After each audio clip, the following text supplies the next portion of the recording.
Oke, eh, Assalamualaikum warahmatullahi wabarakatuh. Perkenalkan, saya atas nama Yud Briawan dari program studi Sistem Informasi. Pada kesempatan hari ini saya akan mengerjakan tugas presentasi buku dari pengantar Sistem Informasi. Jadi judul bukunya itu Sistem Informasi Fondasi Digital di Era Transformasi. Nah, buku ini dihadirkan sebagai upaya memberi pemahaman mendalam mengenai sistem informasi dan peranan dalam dunia bisnis serta teknologi modern di era digital yang terus berkembang pesat. Pemanfaatan sistem informasi ini menjadi faktor kunci untuk meningkatkan efisiensi produktivitas dan daya saing sebagai sektor teknologi.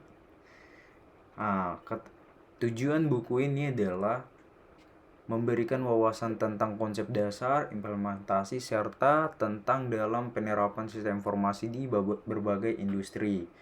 Target pembacanya itu seperti mahasiswa, praktisi, dan siapa saja yang ingin memahami peran teknologi sistem informasi sebagai tulang punggung transformasi digital.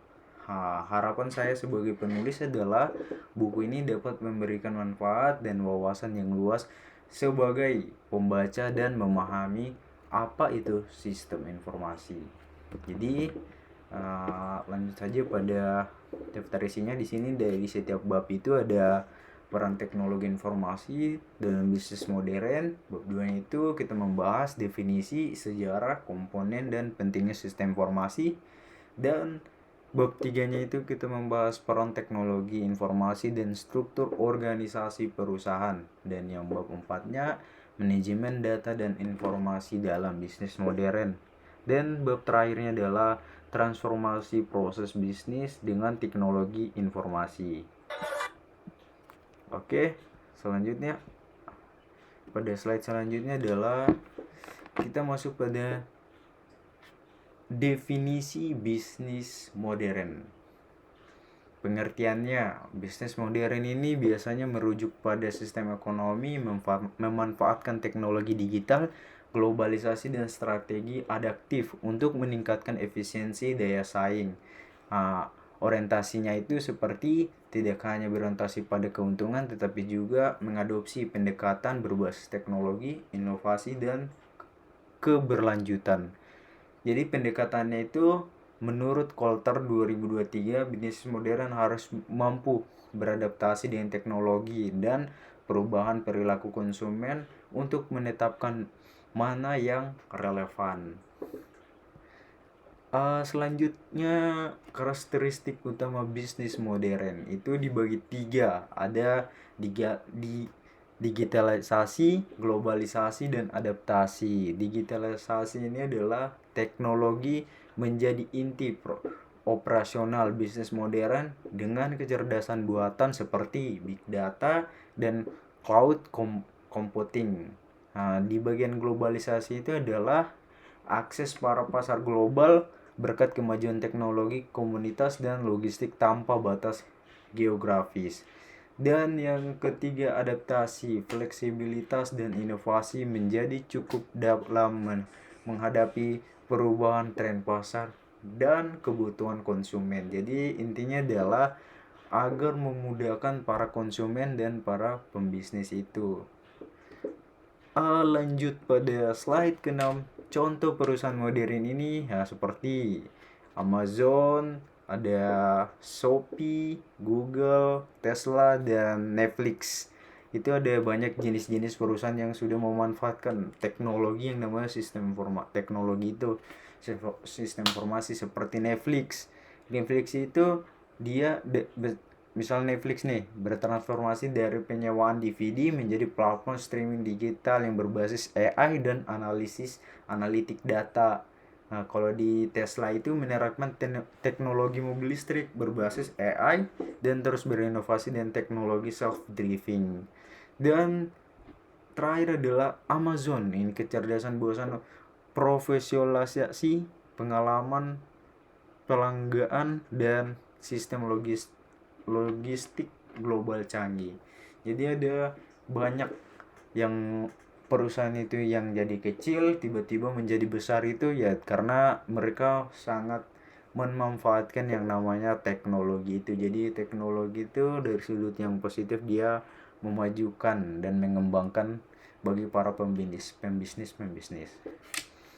Jadi lanjutnya adalah faktor globalisasi dalam bisnis. Itu ada penghapusan batasan, globalisasi menghilangkan batas geografis dan meningkatkan persaingan global. Persaingan global. Jadi semakin naiknya teknologi ini artinya semakin banyak persaingan karena mudah sekali untuk menjalani bisnis sekarang, artinya mudah pasti ada kesulitannya untuk bersaing dengan perusahaan-perusahaan lain contohnya. Lanjut perubahan model. Perubahan model ini perusahaan beralih model basis digital yang meningkatkan daya saing. Seperti misalnya UKM kan biasanya itu pembisnis UKM itu biasanya jualnya di lapangan tanpa lewat namanya digital platform gitu. Jadi kebanyakan sekarang di tahun ini yang jadinya UKM mereka melanjutkan menjual barangnya ke e-commerce tertentu. Itu salah satu manfaat dari teknologi. Selanjutnya berkelanjutan. Globalisasi mendorong perusahaan untuk lebih memperhatikan keberlanjutan dan etika bisnis. Jadi keberlanjutan ini artinya bagaimana? Jadi di era globalisasi ini tentang teknologi kita harus menjaga juga yang namanya etika. Jadi kita tidak boleh melakukan sembarang penjualan di e-commerce seperti barang haram itu dilarang dijual pada e-commerce. Tentunya teknologi ini kita harus memasang namanya etika agar tetap terjaga dari sebuah teknologi dan untuk negaranya sendiri. Selanjutnya slide 8. Infrastruktur teknologi informasi. Ada hardware ini perangkat fisik seperti komputer, server, dan perangkat penyimpanan untuk mengelola dan memproses data. Ada software, aplikasi, dan sistem operasi yang membantu bisnis dalam menjalankan operasi seperti informasi sistem informasi, manajemen basis data, dan ERP. Dan jaringan instruksi komunikasi seperti internet dan jaringan nirkabel dan memungkinkan koneksi global. Selanjutnya yang terakhir adalah layanan cloud.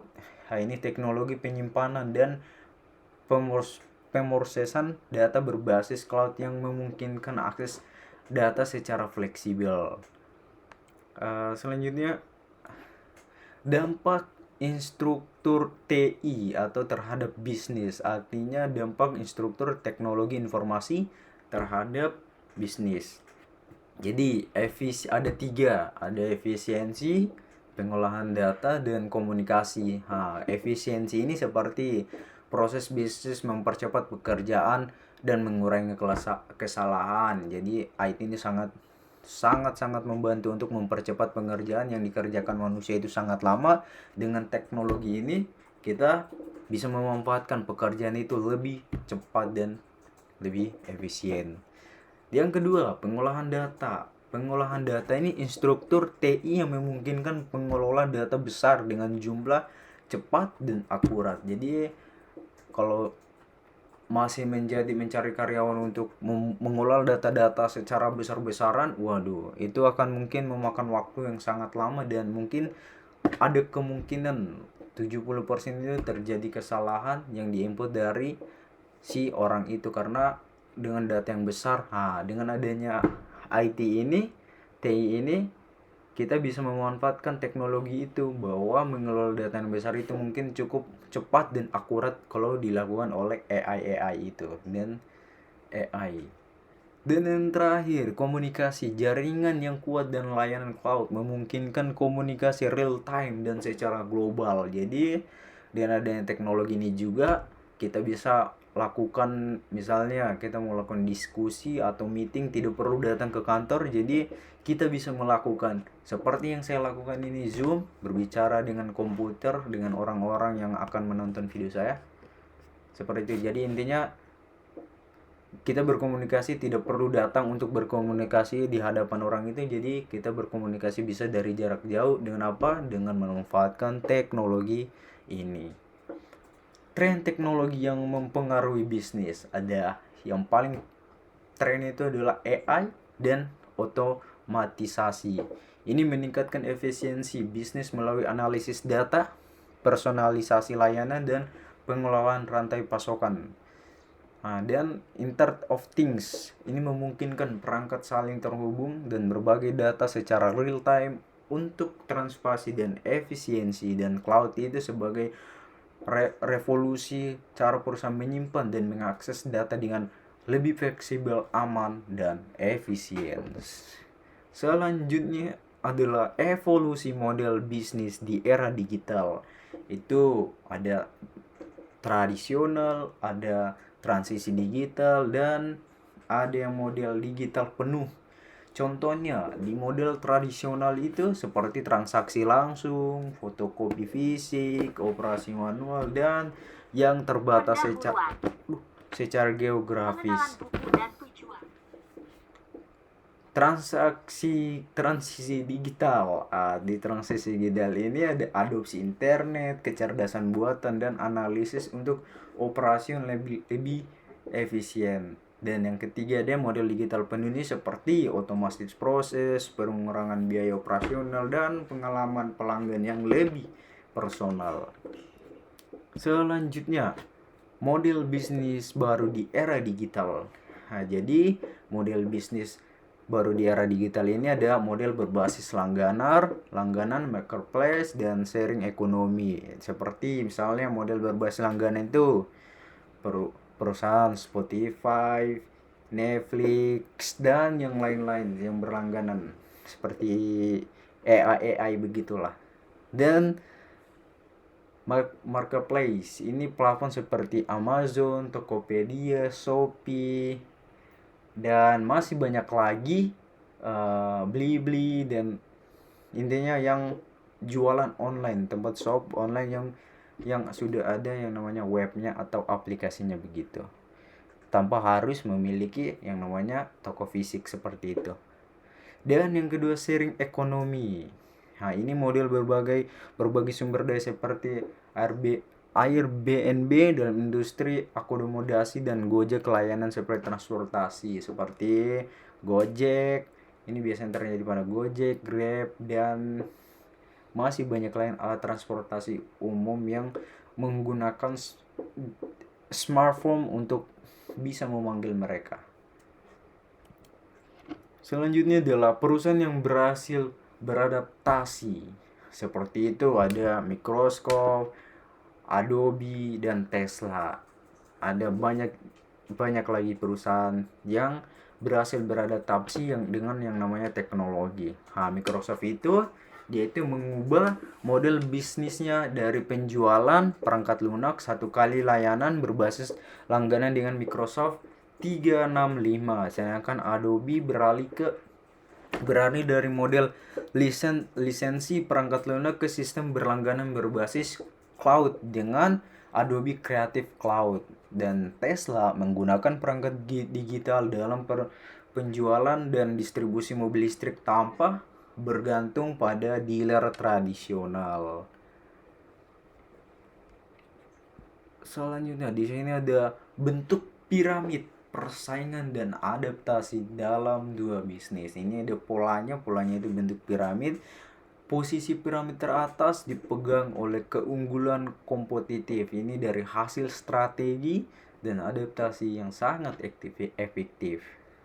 Dan kedua, inovasi berkelanjutan itu seperti pengembangan produk dan layanan berbasis teknologi. Dan piramid bagian 3 adalah kolaborasi strategis, kerjasama dengan berbagai pihak untuk meningkatkan daya saing. Dan yang terakhir adalah ekspansi pasar global. Ini menjangkau pasar internasional melalui teknologi atau digitalisasi atau melalui internet situ. Selanjutnya Misalnya nih, studi kasus persaingan transportasi digital itu seperti Uber, Grab, Gojek. Uber itu beroperasi secara global dengan model ride sharing dan ekspansi ke layanan pengiriman makanan. Uber Eats ini fokus pada pemasaran global, di, di diverifikasikan layanan dan teknologi mapping canggih. Dan Grab itu pengembangan ekosistem layanan yang cukup mencakup dengan transportasi. Ini pembayarannya digital dan layanannya finansial di Asia Tenggara. Artinya dia ini cuma ada di wilayah Asia Tenggara ini. Pendekatannya seperti lokal, integrasi layanan keuangan, dan fokus pada pengalaman pengguna. Dan Gojek berawal dari layanan transportasi, kini memiliki berbagai layanan termasuk pengiriman makanan dan e-commerce. Itu sebagai aplikasi strategi dan layanan on demand dan pembayaran UMKM lokal. Itu adalah studi kasus persaingan transportasi digital. Selanjutnya, perubahan perilaku konsumen. Ini belanja offline ke e-commerce. Ini internet dan perangkat mobil, kemungkinan konsumen mengakses berbagai produk yang lebih mudah dan lebih efisien. Dan personalisasi pengalaman. Konsumen memungkinkan pelayanan yang sesuai dengan preferensi dan kebutuhan mereka. Dan yang ketiga adalah pemasaran berbasis data. Perusahaan menggunakan analisis data untuk memahami perangkat konsumen dan menyelesaikan strategis. 17. Ini implementasi strategis dan pemasaran berbasis data. Jadi ya seperti tadi, implementasi strategis pemasaran berbasis data seperti Amazon, Netflix, Tokopedia, dan Shopee. Selanjutnya kita lanjut pada slide ke-18. Peran teknologi informasi dalam efisiensi operasional. Seperti otomatisasi proses, mengurangi pekerjaan manual secara repetitif. Dan kalau ada juga kolaborasi tim, kalau koordinasi yang lebih baik dengan antara departemen. Dan analisis data yang paling penting adalah pengambilan keputusan berbasis data. Dan optimasi rantai pasok, itu pengelolaan investasi dan distribusi yang efisien. Dan manfaat sistem informasi untuk pengambilan keputusan bisnis. Jadi ada yang mengubah data mentah menjadi informasi yang berarti untuk mendukung keputusan bisnis yang lebih baik. Ada analisis big data, itu mengambil wawasan dari data dalam jumlah yang besar dan dikompleks untuk memprediksi tren dan kebutuhan pasar. Dan ada strategi berbasis data, menggunakan data sebagai aset utama dalam rancangan strategis bisnis yang efisien dan mengurangi yang namanya resiko. Dan transformasi digital di berbagai industri. Ada sangat banyak jenisnya di transformasi digital yang telah mengubah berbagai sektor industri dan kesehatan hingga perbankan dan transportasi, retail dan manufaktur, meningkatkan efisiensi dan pengalaman pelanggan. Jadi ya, dengan adanya teknologi ini pembangunan lebih bagus, pekerjaan di kantoran lebih sangat cepat dan mudah dikerjakan. Ya, jadi AI ini sangat-sangat membantu.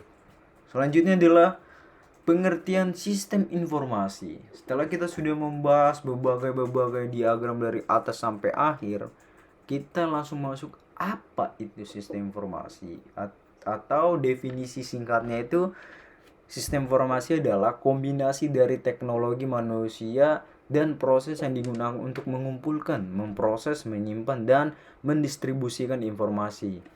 Sistem informasi ini membantu organisasi dalam mengelola data secara efisien untuk meningkatkan produktivitas dan efisiensi kerja. Definisi sistem informasi menurut para ahli itu ada sangat banyak jenisnya. Di sini teman-teman bisa lihat dari Bonner, Hopwood, ini ada banyak banget seperti O'Brien, Tumban, ini Ada, lihat saja. Selanjutnya perbedaan sistem informasi dan teknologi informasi. Ini yang sangat penting teman-teman harus ketahui. Sistem informasi itu berfokus pada penggunaan teknologi mengelola dan mengoptimalkan informasi, mendukung pengambilan keputusan dan melibatkan aspek manusia dalam prosesnya. Sedangkan teknologi informasi itu menitip beratkan pada aspek teknis. Ini seperti perbandingan antara teknik informasi dan sistem informasi. Ya, seperti mencakup perangkat lunak dan keras, fokus pada instruktur penjaringan dan berkaitan dengan implementasi teknologi. Jadi, misalnya nih simpelnya saja, kalau sistem informasi itu dia ini mendukung mengelola dan mengoptimalkan informasi berfokus pada penggunaan teknologi, sedangkan teknologi informasi ini atau teknik informasi ini mencakup perangkat keras dan lunak dan meneliti beratkan pada aspek yang teknis. Jadi dia sangat dasar, sangat teliti. Selanjutnya, fungsi dan tujuan sistem informasi. Fungsi dan tujuannya adalah mendukung pengambilan keputusan. Sistem informasi membantu dalam analisis data yang lebih akurat dan sangat cepat sehingga manajer dapat mengambil keputusan yang lebih akurat dan mengoptimalkan proses bisnis. Berbagai proses bisnis dapat diotomatis dan diintegrasikan dan meningkatkan efisiensi operasional serta mengurangi kesalahan dari manusia dan meningkatkan efisiensi organisasi. Ini sistem informasi ini memungkinkan perusahaan bekerja lebih efisien dan mengurangi waktu dan biaya dalam pengolahan data. Jadi artinya adalah manusia bisa bekerja tapi memungkinkan AI lebih cepat daripada manusia, dan tentunya AI lebih akurat kalau dari programnya itu sudah diatur algoritmanya. Jadi jenis-jenis sistem informasi. Jadi di dalam sistem informasi itu ada juga banyak jenisnya, bukan cuma sistem informasi saja. Misalnya sistem informasi manajemen atau SIM. Ada juga sistem penduduk keputusan atau DSSA. Ada juga sistem informasi geografis atau GSI dan Enterprise Resource Planning atau ERP. Sistem informasi SIM ini seperti mengelola informasi, sistem informasi manajemen ini mengelola informasi untuk mengambil keputusan di tingkat manajemen seperti sistem pelaporan keuangan, dan juga ada juga DSS. Ini membantu manajer dalam pengambilan keputusan dan penyalinan analisis data dan model perhitungan dan seterusnya dan lain-lain. Selanjutnya pada slide ke-26 ini adalah evolusi sistem informasi. Itu ada dibagi 4 komponen, yaitu era sebelum komputer. Jadi era sebelum komputer itu seperti yang dilakukan itu sistemnya manual dengan dokumen tertulis, arsip dan pencatatan buku besar. Pengelolaan informasi yang memerlukan waktu yang sangat lama. Jadi dulu itu orang itu sering melakukan tulis tangan. Sekarang kita melihat ada sebagian orang yang masih tulis tangan, ada sebagian yang sudah menggunakan yang namanya komputer atau memanfaatkan teknologi. Selanjutnya era komputer. Di era komputer 1950-an itu pengolahan data lebih cepat dan efisien, otomatis dalam pemrosesan data mengurangi kesalahan manusia. Jadi di era 1950-an itu sudah ada muncul yang namanya teknologi untuk menghitung perhitungan. Sedangkan di era jaringan 1980 sampai 1990 itu sistem sudah terhubung dalam jaringan yang luas. Ini memungkinkan pertukaran informasi yang lebih cepat dan fleksibel. Dan terakhir di era digital sebuah cloud, penyimpanan, pengelolaan dan akses informasi yang secara real time tanpa keterbatasan fisik. Selanjutnya di slide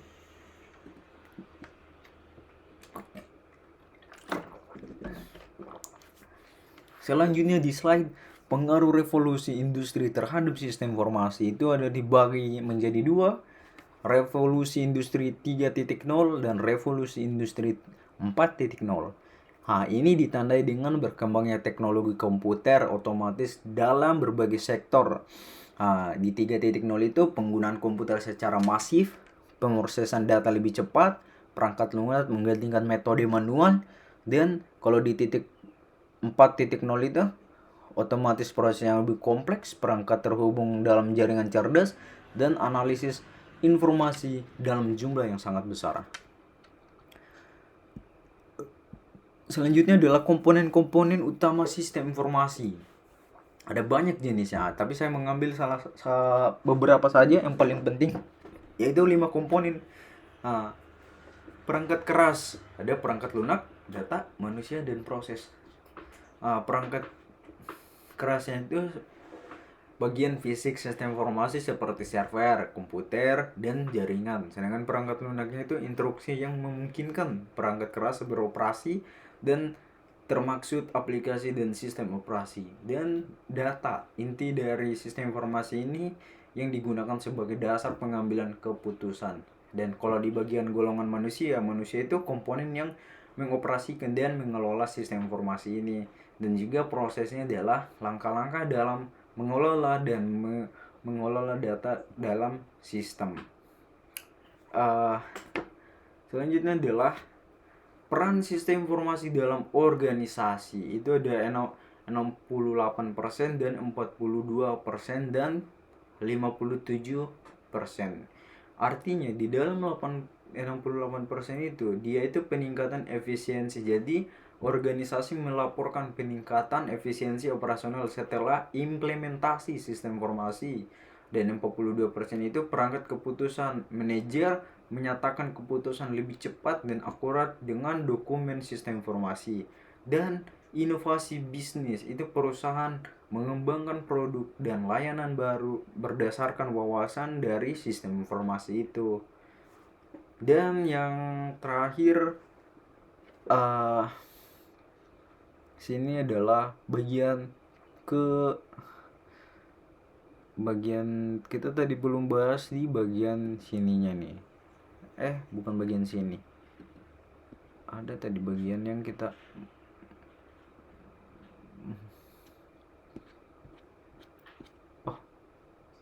tinggal satu slide ya teman-teman. Selanjutnya masuk pada setelah kita sudah mempelajari atau membahasnya dan menelaah tentang PPT itu, tentang pengantar sistem informasi itu, selanjutnya kita masuk pada yang namanya kesimpulan. Kesimpulannya ini saya bagi menjadi 3: transformasi digital, keunggulan kompetitif, dan tantangan implementasi. Jadi di transformasi digital. Di sini teknologi informasi ini telah membawa perubahan besar dalam dunia bisnis modern menjadi keharusan bukan pilihan. Kalau di keunggulan, perusahaan mengintegrasikan sistem informasi dengan baik memiliki keunggulan kompetitif yang lebih besar.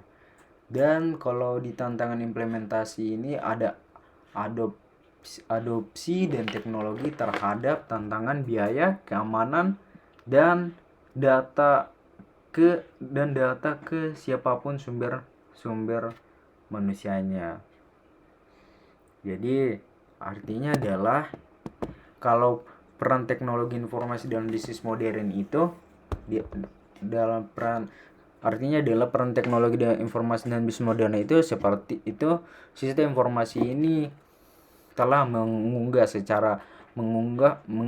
cara perusahaan beroperasi di era digital. Penggunaan teknologi informasi memberikan keunggulan kompetitif. Jadi dengan adanya teknologi ini, perusahaan-perusahaan itu lebih memungkinkan, lebih sangat-sangat gampang untuk melakukan tugas-tugas perusahaan mereka. Jadi garis besarnya adalah teknologi ini ada sangat-sangat membantu manusia, apalagi di saat pekerjaan, saat belajar, dan sangat-sangat membantu. Itu saja dari penjelasan dari saya tentang buku yang saya buat Dan ini adalah hasil ringkasan dari buku yang saya telah buat, atau PPT dari PPT yang setelah buku yang saya telah buat.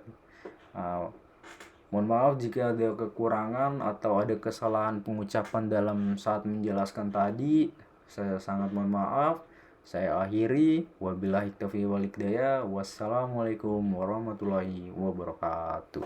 Terima kasih.